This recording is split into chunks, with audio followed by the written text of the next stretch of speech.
மனைவி குழந்தைகளை காணவில்லை, என் குடும்பத்துக்காக பிரார்த்தனை செய்யுங்கள் என்று கண்ணீருடன் பதிவிட்ட கால்பந்து வீரர் வெனிசுவேலாவை சோகத்தில் ஆழ்த்தியுள்ளார்.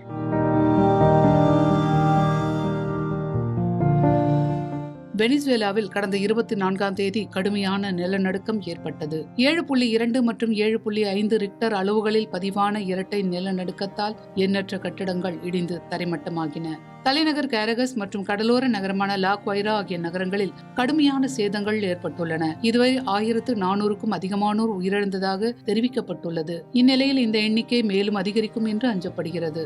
இச்சூழலில் அர்ஜென்டினா கால்பந்து வீரர் வெளியிட்ட பதிவு பலரையும் சோகத்தில் ஆழ்த்தியது. லூகாஸ் டிராஜோ என்ற அந்த வீரர் அர்ஜென்டினாவில் பிறந்தவர். அங்கு பிறந்திருந்தாலும் ஸ்பெயின், கிரீஸ், அமெரிக்கா போன்ற நாடுகளில் வளர்ந்தவர். தற்போது வெனிசுவேலாவில் வசித்து வருகிறார். இவர் தனது மனைவி மற்றும் 2 குழந்தைகளுடன் லா குவைரா நகரில் வசித்து வந்தார். பிறந்தது அர்ஜென்டினாவாக இருந்தாலும் வளர்ந்தது வெவ்வேறு நாடுகளாக இருந்தாலும் வெனிசுவேலா தான் தனக்கு மகிழ்ச்சி தந்த இடம் என்று அடிக்கடி குறிப்பிடுவார் டிராஜோ.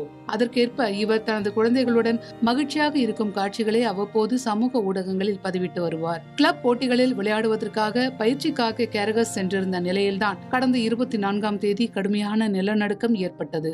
இதையடுத்து சமூக வலைதளத்தில் பதிவிட்ட அவர் லா குவைராவில் தான் தனது வீடு உள்ளது என்றும் நிலநடுக்கத்திற்கு பிறகு தனது மனைவி மற்றும் குழந்தைகள் பாதுகாப்பாக இருக்க வேண்டும் என்று பிரார்த்தனை செய்யுமாறும் பதிவிட்டிருந்தார். இதுதான் வெனிசுவேலா மக்களின் வேண்டுகோளாகவும் இருந்தது. தங்கள் உறவுகள், தங்களின் அன்புக்குரியவர்கள் பாதுகாப்பாக இருக்க வேண்டும் என்று பிரார்த்தனை செய்யும் எண்ணற்ற மக்களை லூகாஸ் டிராஜோ பிரதிபலிப்பதாக நினைத்த மக்கள் அவரை போன்றே தவிப்பவர்களுக்காக பிரார்த்தனை செய்து கொண்டிருந்தனர். நிலநடுக்கத்திற்கு பிறகு லா குவைரா வந்த டிராஜோ மீட்பு குழுவினருடன் இணைந்து தானும் மீட்பு பணிகளில் ஈடுபட்டார். 72 மணி நேர தேடுதல் முயற்சிக்கு பிறகு இடிபாடுகளிலிருந்து டிராஜோவின் மனைவியும் குழந்தைகளும் உயிரிழந்த நிலையில் கண்டெடுக்கப்பட்டுள்ளனர். குழந்தைகளை காப்பாற்ற நினைத்து அவர்களை அணைத்த நிலையில் ராஜோவின் மனைவியின் உடலும் கண்டெடுக்கப்பட்டது.